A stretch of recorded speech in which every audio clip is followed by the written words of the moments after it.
오늘도 참으로 좋은 날입니다. 하나님이 기쁨을 충만히 채워주시기 바랍니다. 저는 오늘 잠언 4장 20절로 27절까지의 말씀을 가지고 병든 마음의 수술이라는 제목으로 은혜를 나누고자 합니다. 현대 의학자들은 사람이 뇌 상처를 입으면 육체의 전체 혹은 일부분이 마비가 되어서 불구하는 현상이 나타난다고 합니다.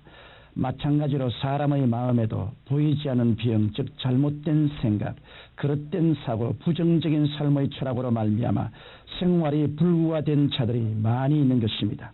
저는 오늘 이렇게 마음과 생활이 병들어 있는 사람에게 하나님의 말씀을 통하여 수술을 가함으로 마음의 병을 고침받고 정상적이고 축복된 삶을 누리도록 도와드리고자 합니다. 첫째로 여러분의 마음을 병들게 하는 요소는 마음의 불안입니다. 사람이 마음속에 불안을 가지면 이미 자신의 행복을 잃어버린 사람입니다. 불안한 사람이 집에 들어가면 집안의 다른 사람까지 불안하게 되고, 불안한 사람이 사회에 나가면 그 사회가 불안해집니다. 이렇듯 불안한 사람이 가는 곳마다 불안의 연쇄 반응을 일으키는 것입니다. 그러면 왜 마음이 불안해지는 것일까요? 그것은 환경에 대처할 만한 자신이 없을 때 마음의 불안이 다가옵니다. 경제적으로 어려운 문제가 생기거나 인간의 힘으로 해결 못하는 상황에 처하게 되면 마음이 불안해집니다. 그러면 이러한 환경으로 인한 마음의 불안은 어떻게 고칠 수 있을까요?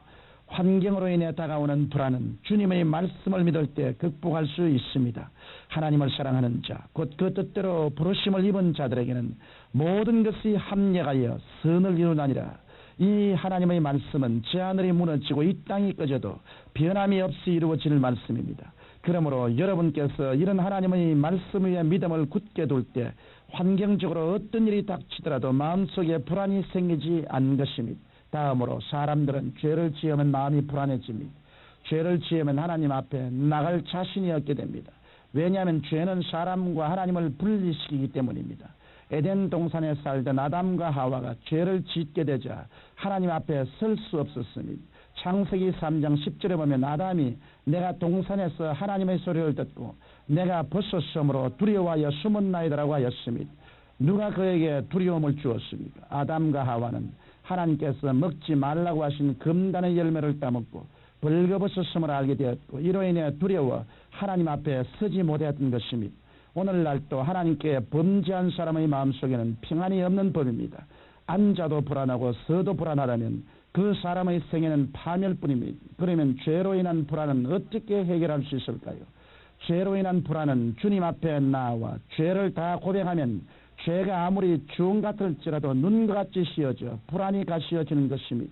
여러분, 환경이 좋아야 마음속이 편안해지는 것은 아닙니다. 환경이 어떠하든 간에 여러분은 하나님의 말씀 위에 믿음을 두시고 주님께 죄를 회개하심으로 여러분의 마음이 불안으로 병들지 않게 되기를 바랍니다.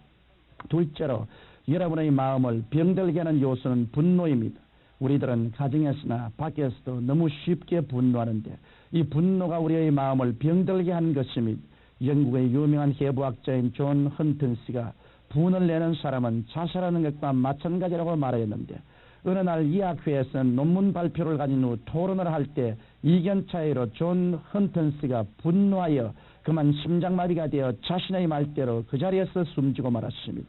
이와 같이 분노하는 것은 누워서 침 뱉으며 침이 자기 얼굴에 떨어지듯 화가 자신에게 미치게 되는 것입니다.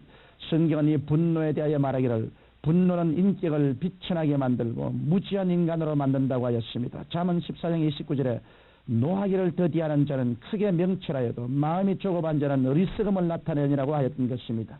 그리고 분을 내면 하나님의 기뻐하심을 못 잊게 됩니다. 시편 37편 8절에 분을 그치고 노를 버리라 행악에 치우칠 뿐이라고 하여 분을 내는 것은 하나님 앞에 악을 행하는 것이라고 하였습니다. 그러므로 여러분께서 화가 나더라도 화를 참고 예수 그리스도의 이름으로 용서해 주면 여러분의 마음을 병들게 하는 병적 요소인 분노를 수술하는 것이 되어 밝은 내일이 약속되는 것입니다.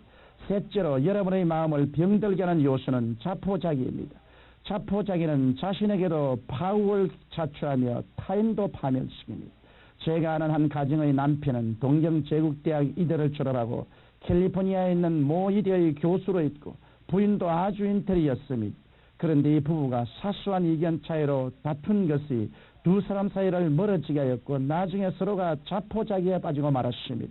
그래서 남편은 자기 부인이 자기를 죽인다는 망상을 하게 되어 밤마다 부칼을 머리맡에 두고 자는데 부인이 그 옆에서 어떻게 잘 수 있겠습니까? 그리하여 부인이 반정신적인 신경쇠약이 되다시피 하였습니다. 그래서 제가 그 가정에 복음을 전하자 그들이 예수를 구주로 모시고 난 뒤 자포자기에서 헤어나와 지금은 아주 단란하게 살고 있습니다. 그러므로 우리는 우리 마음을 파멸케 하는 자포자기라는 독소를 제거해야만 합니다. 창세기 2장 15절에 보면 야훼 하나님이 그 사람을 이끌어 에덴 동산에 두사 그것을 다스리며 지키게 하시고라고 하였습니다. 오늘날 우리의 에덴 동산은 바로 우리 마음입니다. 옛날 생명의 근원이 에덴에 있었듯이 오늘날 생명의 근원은 우리 마음인 것입니다. 이러므로 그 옛날에 에덴 동산을 지키고 다스리라고 명령하시던 주님은 오늘날 우리의 마음을 다스리며 지키라고 말씀하시는 것입니다. 우리는 우리의 마음을 다스리고 지키기 위하여 모든 생각을 주님 말씀 위에 두고 언제나 입으로 말씀을 시인해야 합니다. 시인은 배의 키와 같아서 우리가 시인할 때 삶의 배는 항의하기 시작하는 것입니다. 성경에 내 입의 말로 내가 얽혔으며 내 입의 말로 인하여 잡히게 되었느니라고 하여 말이 우리 삶에 있어서 얼마나 중요하다는 것을 말해주고 있습니다. 그러므로 자포자기에 빠져 부정적인 말만 한다면 언제나 그늘에 살게 되는 것입니다. 제게는 국내나 국외에서 많은 편지들이 날아옵니다. 그런데 그 편지 내용에 삶을 비관하고 자포자기하여 절망적인 말만 계속 늘어놓은 것을 읽으면 답장을 쓰면서도 제 마음은 안타깝기 그지없습니다. 그러나 비록 어려운 여건에서도 좌절하지 않고 용기를 가지며 앞날을 향해 힘차게 전진하게 뜨는 내용의 편지를 받으면 기쁜 마음으로 답장을 쓰고 그분을 위해 기도도 해드리게 되는 것입니다. 여러분, 세상에서 성공한 사람과 실패한 사람의 차이점이 무엇인지 아십니까? 성공한 사람들은 실패를 해도 자포자기 앉지 않고 다시 일어나지만 실패한 사람은 실패하면 낙심하여 자포자기 속에 그대로 눌러앉고 마는데 이것이 차이점인 것입니다. 그러므로 어떤 환경에서도 자포자기하지 않고 용기를 갖는 것이 우리 삶을 언제나 성공으로 이끌어가는 힘이 되는 것입니다. 청취자 여러분, 여러분의 인생이 성공하느냐 실패하느냐는 환경이나 운명에 달려있는 것이 아닙니다. 이것은 여러분의 마음에 달려있는 것입니다. 이러므로 마음이 병든 사람은 먼저 마음에 병든 요소들을 수술해야 하는 것입니다. 성경은 무릇 지킬 만한 것보다 내 마음을 지키라. 생명의 근원이 이에서 남이라고 하였습니다.